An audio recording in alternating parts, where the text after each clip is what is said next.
આપ સૌનું સ્વાગત છે. નમસ્કાર.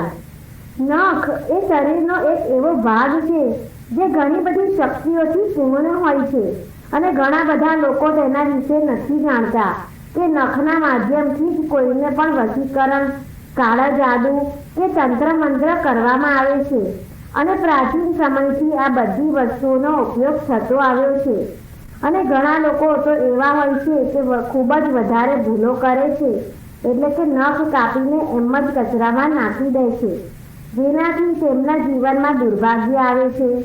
આજના આ વિડીયોમાં ખૂબ જ ખાસ જાણકારી વિશે તમને જણાવીશું, જેને તમે જાણશો તો તમે તમારા જીવનમાં દુર્ભાગ્યને સૌભાગ્યમાં બદલી શકશો.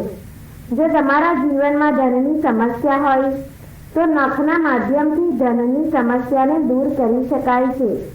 તેમજ બીજી તરફ જો તમારા જીવનમાં શત્રુ છે તો શત્રુને પણ દૂર કરી શકાય છે. તો આ બધી વસ્તુઓ વિશે આજના વિડીયોમાં તમને જણાવીશું. પરંતુ તેના પહેલાં આ વિડીયોને લાઈક કરજો અને કમેન્ટ બોક્સમાં ઓમ નમઃ શિવાય, હર હર મહાદેવ જરૂર લખજો, જેનાથી ભગવાન શિવની કૃપા હંમેશા તમારા પર બની રહે. મિત્રો, નખ એ શરીરનો એવો ભાગ છે જેમાં કોઈ પણ વ્યક્તિના ઓરા વાસ કરે છે અને કાળા જાદુ ટોણામાં નખના ઉપયોગથી જ કોઈ પણ વ્યક્તિના ઓરાને પકડી લેવામાં આવે છે. નખનો અને વાળનો ઉપયોગ ચોક્કસપણે થાય છે. હવે ઘણા બધા લોકો એ ભૂલ કરે છે કે જ્યારે પણ પોતાના નખ કાપે છે તો એને જ તેના કચરામાં નાખી દે છે. તો આવું બિલકુલ પણ ન કરવું જોઈએ, કેમ કે જો તમારા નખને તમે કચરાપેટીમાં નાખી દો છો તો તેનાથી તમારું ભાગ્ય ખરાબ થઈ જાય છે.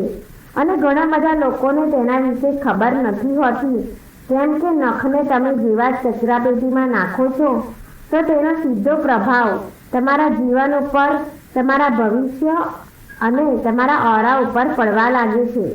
જો કોઈ પણ વ્યક્તિના ઓરા બગડી જાય તો મનમાં ટેન્શન, ડિપ્રેશન થઈ જાય છે, કેમ કે કચરાપેટીમાં સડી ગયેલી અને ખરાબ વસ્તુઓ રહે છે અને તમે ત્યાં તમારા નખને ફેંકી દો છો તો એ બધી વસ્તુઓનો પ્રભાવ તમારા ઓરા ઉપર પડવા લાગે છે, જેના કારણે મનમાં બેચેની અને દર્દ થવા લાગે છે. તો બીજી વાર તમારે ધ્યાન રાખવાનું છે કે નખને તમારે કચરાપેટીમાં નથી ફેંકવાના.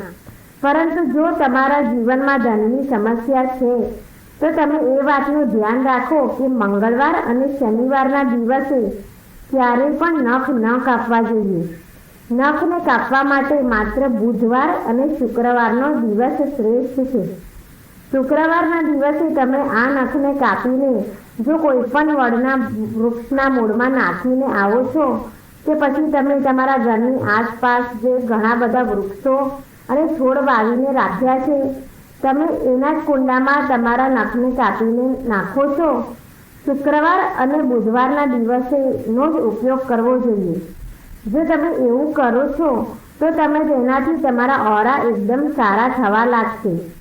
એટલે કે તમારા જીવનમાં જેટલી પણ બાધાઓ ચાલી રહી હોય છે કે ગમે તેવી ધનની સમસ્યા હોય તો તેનાથી એકદમ સારી થવા લાગે છે, કેમ કે નખમાં ઓરા હોય છે અને જો તમે તેને કોઈ વૃક્ષ કે છોડમાં નાખી દો છો તો તે જ વૃક્ષ કે છોડનો પ્રભાવ તમારી ઉપર પડવા લાગે છે, જેનાથી તમારા જીવનમાં આવી રહેલી ધનની બધી જ સમસ્યા દૂર થઈ જાય છે. તે તમે કોઈ પણ વૃક્ષ કે છોડમાં નાખી શકો છો. તે શમીનું વૃક્ષ હોય, કોઈ પણ છોડ હોય તેમાં નાખી શકો છો. પરંતુ જો વડના વૃક્ષમાં નાખો છો, કેમ કે વડના વૃક્ષનો વિસ્તાર ખૂબ જ વધારે હોય છે અને ખૂબ જ તેજીથી વધે છે, એટલે કે વડના વૃક્ષને કોઈ રોકી નથી શકતું. તે ગમે તે જગ્યાએ ઊગી જાય, તે પોતાનો વિસ્તાર એટલો ફેલાવી દે છે અને તેના મૂળ પણ ખૂબ જ ઊંડા ઉતરી જાય છે. તો તમારે આવા જ વૃક્ષનો ઉપયોગ કરવો જોઈએ. વડના વૃક્ષના મૂળમાં તમારા નખને નાખી આવવાના છે. એવી જ રીતે જો કોઈ પણ શત્રુ તમારા જીવનમાં છે કે તમારા મનમાં ડર, બેચેની, ચિંતા હંમેશા સતાવ્યા કરે છે અને ઘણા લોકોના મનમાં અજાણ્યો ભય રહે છે, ડર અને ચિંતા બની રહે છે, જેના કારણે તેને ઊંઘ પણ નથી આવતી. તો મિત્રો, તમે એ વાતનું ધ્યાન રાખો કે જ્યારે દુર્ભાગ્ય જીવનમાં ઘેરાય છે તો કોઈ પણ વ્યક્તિના ઓરામાં સરળતાથી નકારાત્મક ઉર્જા પ્રવેશ કરી જાય છે. અને જ્યારે આ જ નકારાત્મક ઉર્જા પ્રવેશ કરી જાય છે તો તે જીવનમાં બરબાદ કરી નાખે છે અને વ્યક્તિ પોતે પણ સમજી નથી શકતો કે શું થઈ રહ્યું છે. કેમ કે કોઈ વ્યક્તિના મનમાં 24 કલાક ડર, ભય અને ચિંતા બની રહે છે, તો એ સમજી લો કે તેનું કોઈ પણ કાર્ય પૂરું નથી થઈ શકતું. અને એ સમયે તે કોઈ પણ કાર્ય કરવા વિશે વિચારશે, કોઈ પણ કાર્યને હાથ લેશે તો તે કાર્ય પણ નહીં થઈ શકે. કોઈ પણ કાર્યને સંપન્ન કરવા માટે મનનું સકારાત્મક હોવું ખૂબ જ જરૂરી છે.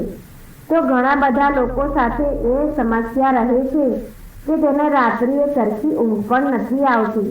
તો મિત્રો, તમારે માત્ર એટલું જ ધ્યાનમાં રાખવાનું છે કે કોઈ પણ શુક્રવારના દિવસે તમારા પૂરા નખને એટલે કે હાથ અને પગના બધા નખને કાપીને તમારે શનિવારના દિવસે તેને બાળવાના છે. એ વાતનું ધ્યાન રાખો કે શુક્રવારના દિવસે જ તમારા નખ કાપવાના છે અને તેને સંભાળીને રાખી દેવાના છે.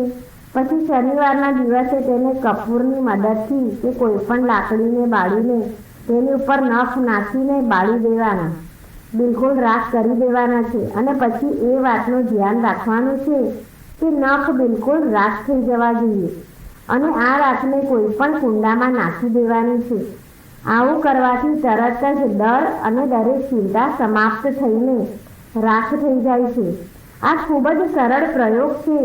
તમે એ વાતનું ધ્યાન રાખો કે ઘણા બધા લોકોને મુશ્કેલી થાય છે, તેને તંત્ર મંત્ર વગેરે થઈ જાય છે, ભૂત પ્રેત ઘેરી લે છે, જેના કારણે તે ક્યાંય જઈ નથી શકતા અને જીવનનો કોઈ પણ આનંદ માણી નથી શકતા. તો તમે એ વાતનું ધ્યાન રાખો કે શુક્રવારના દિવસે તમારે હાથ અને પગના નખ કાપીને શનિવારના દિવસે તેને લવિંગથી તેને બાળવાના છે. જ્યારે સૂર્યાસ્ત થવાનો હોય એટલે કે સાંજના સમયે તમારે એને બાળવાના છે અને એ જ રાત્રે તે રાખને કોઈ પણ કુંડામાં અથવા વડના વૃક્ષમાં નાખી દો.